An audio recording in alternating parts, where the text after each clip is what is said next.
A Reuters London telegram has just announced that intelligence is to hand that a series of avalanches have occurred at Mount Ararat in Armenia. A number of villages have been completely destroyed and hundreds of people killed. We have received from our correspondent at Trebizond intelligence of the return of the commissioners appointed by the Turkish government to inquire into the reported destruction of Mosul, Ashak and Bayezid in avalanches, and to render relief to the distressed villagers in the glens of the Ararat Ranges who have suffered so severely from the unusual inclemency of the season. They found the destruction to have not been exaggerated and the distress very great. But the expedition was fortunate in making a discovery that cannot fail to be of the deepest interest to the whole civilized world. For amid the vastness of one of the glens of Mount Ararat, they came upon a gigantic structure of some very dark wood embedded at the foot of one of the glaciers, with one end protruding, which they believed to be none other than the old ark in which Noah and his family navigated the waters of the deluge.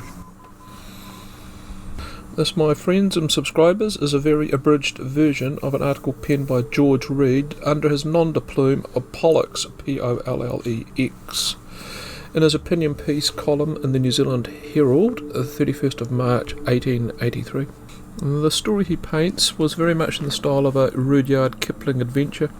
Here are those 3 pages in their entirety, and so you get more of the drill.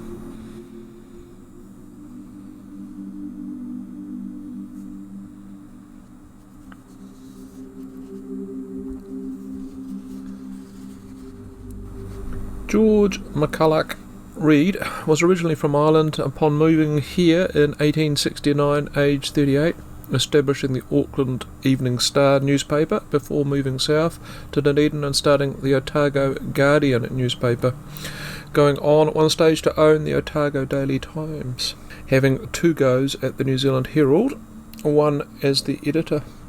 Not bad for a man with no journalism qualifications whatsoever or pedigree to start with. His original profession was a Presbyterian minister. In the late 19th century, the name George Reid was familiar to most Kiwis. There's also a rather distinctive memorial built in his honour, located, whenever modern-day vandals will leave it alone enough, that is to say, in Albert Park in Auckland. At one point it was a drinking fountain. In relation to this story, the words etched into it have proven rather prophetic. He was, to say the least, a straight shooter with no sacred cows. At one point he got into a tit-for-tat sniping match with a fellow journalist, the surname of which was Sheeran. That combinated in him suing Sheeran for libel. Sheeran had stated that whilst in Australia, Reid had been discovered having sex with an underage girl in his time with the church. He was defrocked by the Queensland authorities and arrived in New Zealand under a cloud.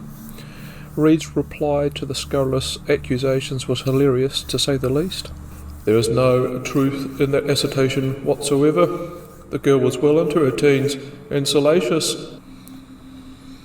George Reid was therefore a rather colourful character, the upshot of the libel case worthy of a mention, to further add to the character behind the hoax.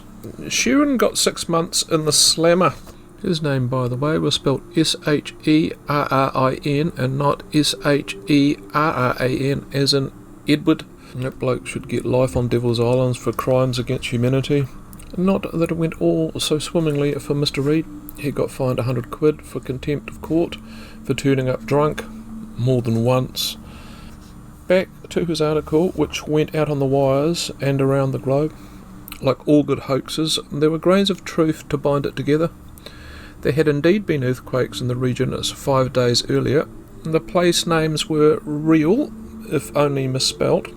Not though the enigmatic expedition leader, one Captain Gascoigne, the correspondent in Constantinople, was similarly false, and the newspaper listed was now defunct.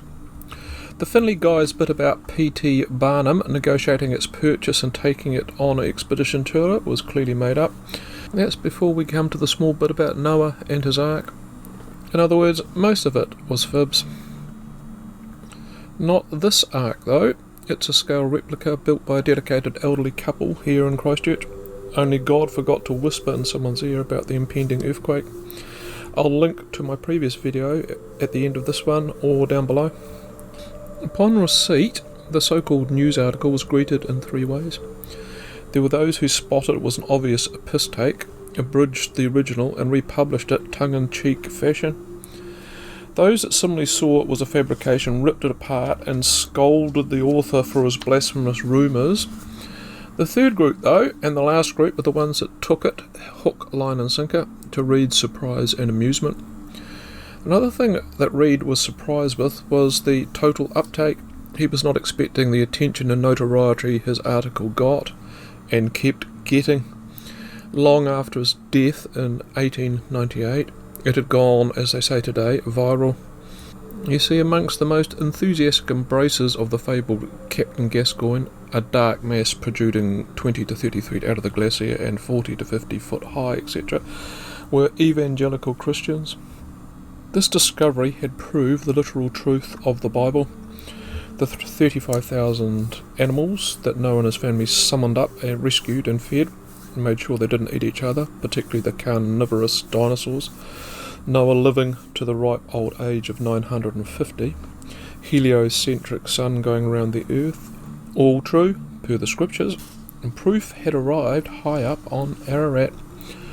Whilst most news outlets were embarrassed at being caught out by a Kiwi piss-taker, not so the Christian press newspapers. They rejoiced. What's that term again? They took it as gospel. There have of course been many searches for the Ark on Mount Ararat over the ages. One of those was in 1936, and it has a strong Kiwi connection. The eccentric English-born photographer Hardwicke Knight. Born in England in 1911, he emigrated to New Zealand in 1957 and lived in a ramshackled house in Dunedin whilst making his name and a living as a historian and a photographer. The medical side of his snap's profession paid most of the bills, I believe. His photography is all over the net, as well as te papa and museums around the globe. Knight's website and Twitter accounts are a joy to behold. Knight was, to put it mildly, a well-travelled and thoroughly interesting man. Had lived for a time in Russia in the mid-30s and claimed in 1936 he had joined a state-sponsored Armenian archaeological expedition as their official photographer. Destination, Mount Ararat, where he claimed not only had they found Noah's Ark, or at least part of it, he had souvenired a piece of its timber, which accompanied him back to England and ultimately ended up amongst his possessions in his new home here in New Zealand. Now let's sidestep to the article from the Christchurch Press in 1967, which you see combines Reed's Hoax and Hardwicke's Russian expedition story nicely together, under the brilliant headline, Ark Lark. Knight was invited by the Seventh-day Adventist Church, or at least their side project, to recreate his Armenian expedition 3 decades prior. The leader, John Libi, would fly him from Dunedin, and up the mount they would go, gallivanting around in sub-zero temperatures, much to the amusement of the locals. Libi was a rich American businessman with the finances to bankroll 7 failed attempts to locate the Ark between 1954 right through to 1979. After having a vision of seeing the Ark in a dream. These explorations and Hardwicke's finds were sensationalised in this book. This is a photo by Knight, one of the team up the mountain. Yes, he took them up on that offer. After his free holiday to what is now eastern Turkey, Knight came home empty-handed, still a believer though. He now rephrased his original story in terms of what he found in the 30s. That was indeed tied to the story of Noah, though. The way he put it, what had happened after Noah had found himself perched up the mountain and awaiting the floods to recede, he built pens and shelters for all the animals and kept the carnivores happy with grass. The timber he had was not the actual Ark, but the next best thing, and part of those pens and shelters still in his possession. And when he died at age 97 in 2008, amongst the huge collection that went to auction, it netted $250,000 by the way, plenty of interested parties were wanting to put in a bid. Only when the catalogue came out, there was no listing for the Ark timber. That wasn't, however, the only time Knight had donated or sold his antiques or book collection either. In the early 90s, Te Papa, the National New Zealand Museum, had picked the eyes through his collection as well. There were some that believe his Ark timber went their way.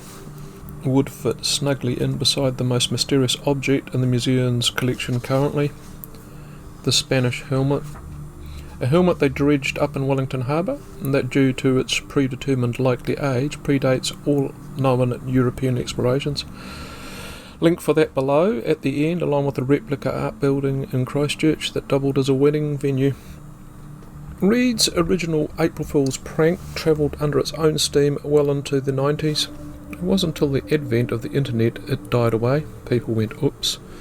Two of the biggest adherents to the original three-page story were big-wigs in the US Evangelical church scene at the time and into the new millennium. John LaHaye and John D. Morris. In 1976 they produced this book that became a bestseller. That wasn't saying much. This was an era where authors with vivid imaginations like Eric Van Daniken and his Chariot of the Gods wrote books that were high on sensation and low in facts. I mean, who could forget titles like The Bermuda Triangle, of course, was sucking ships to their doom every Sunday at 2 p.m, apparently. No better example, of course, of the calibre of the literary genre than the creationist twosome LaHaye and Morris. I don't for a moment suggest they were into threesomes. The fervent believers categorise Reed's Hoax as the most complete and accurate account of the discovery. Like Libi, Morris was an enthusiastic pursuer of the Ark. In the book The Ark on Ararat, which was an exaggerated version of his first expedition in 1973, between 73 and 89 he would undertake what was termed critical flood research, in other words go Ark hunting. His writings were on the prodigious scale, 10 pages of titles on Amazon today. The same with LaHaye. As a bit of a side story, trust me, an amusing one, and it'd give this a worthy ending. LaHaye took his belief in the literal truth of the Bible mainstream in the US, specifically the end of times rapture business, and I mean business. 16 books and a big budget movie by LaHaye and his co-author Jerry Jenkins flogging the same theme. To summarise the rapture, and kindly realise I'm being deliberately short here, after a period of tribulation where everything turns to crap on the planet and the end times are upon us all, believers of Jesus Christ, dead or alive, will be sucked up into the skies to be reunited with their Saviour. The heathens will be left to inherit the earth, watch porn and get drunk, that sort of thing. For believers with pets, well, they now had an issue. Animals don't go to heaven, you see, and they would be left behind to their fate, perhaps get to enjoy themselves. Reed would be laughing his tits off at this one, and what happened next?